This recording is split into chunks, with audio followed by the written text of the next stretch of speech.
I think it's intended to be a long-term relationship, that it started off about oil prices, but you see it taking on other dimensions. For instance, Saudi investment in Russian LNG, Russian investment in Saudi Arabia. And I think there's a strategic relationship because it's useful to both countries.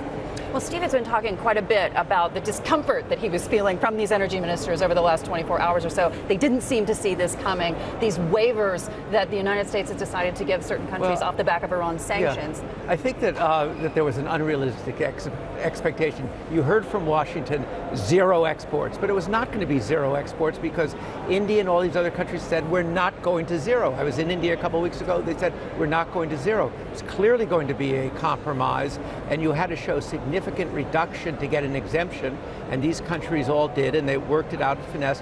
These are still bigger cuts than occurred under the Obama administration when they started it, but it's not going to be zero, and so they've got 180 days. It looks to us right now, it's around 40% reductions that have happened so far, and I think the market psychologically was geared to the rhetoric rather than to the reality. I think we're being pretty simplistic talking about the relationship between the waivers, the sanctions, and Saudi and Russia as well. But I think it's worth pursuing this even more so, because is Mr. Trump straining relations between the key ally Saudi Arabia? Has Saudi, because of its actions elsewhere as well, strained the relations with the US as well? Are we on tenterhooks about this relationship going forward? Well, there's certainly strains in the relationship that simply were not there. It's a very different situation than it was a month ago.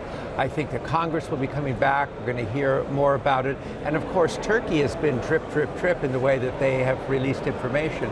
So if you look at the New York Times, the Washington Post, day after day, this is a big story. That's there. But I think the other aspect of it is Donald Trump has been anti-OPEC, as he puts it, since about sometime in the 1980s. And just at his press conference the other day, he said, I don't like OPEC.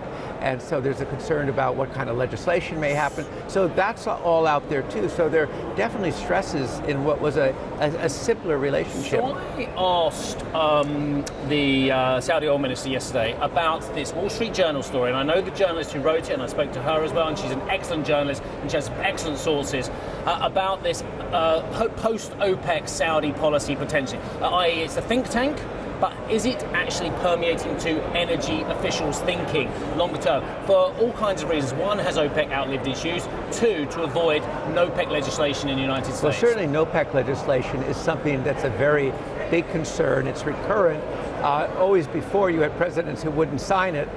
Trump could sign it because he says he doesn't like OPEC. I think you'll find there's definitely debate in the U.S. bureaucracy about this, and so that's partly there.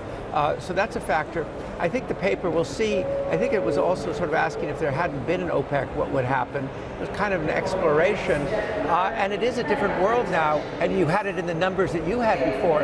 It's the big three. It's Saudi Arabia, Russia, and the United States. This is a different configuration in the oil market than the traditional OPEC, non-OPEC, and so thinking is having to adjust. So there's that new relationship, Russia, Saudi Arabia, OPEC, non-OPEC, then what's the role of the United States? So I think it's, it's a different oil world. And certainly what's happening with China, because we've seen Saudi Aramco, we've seen Saudi Arabia generally turning east over the last couple of years in terms of their investment as well. And the question, of course, that folks in Washington have been asking me over the last several weeks, particularly with my time spent in Saudi Arabia, is we have the situation where the United States, fine, President Trump doesn't like OPEC, but he does like Saudi Arabia, and he needs Saudi Arabia. Now, how does this change given the midterm results? That's where he made his first state visit, was to go to Saudi Arabia. On China, it's very interesting. I'm going to have the head of the Chinese oil company on my panel in a few minutes, and you can see that balance. I think it's China, it's also India. You see that Saudi Arabia and Abu Dhabi have made big commitments now to India as the other growth market. It's clear where the barrel's going to go from the Middle East. More and more of those barrels are going to go east rather than west.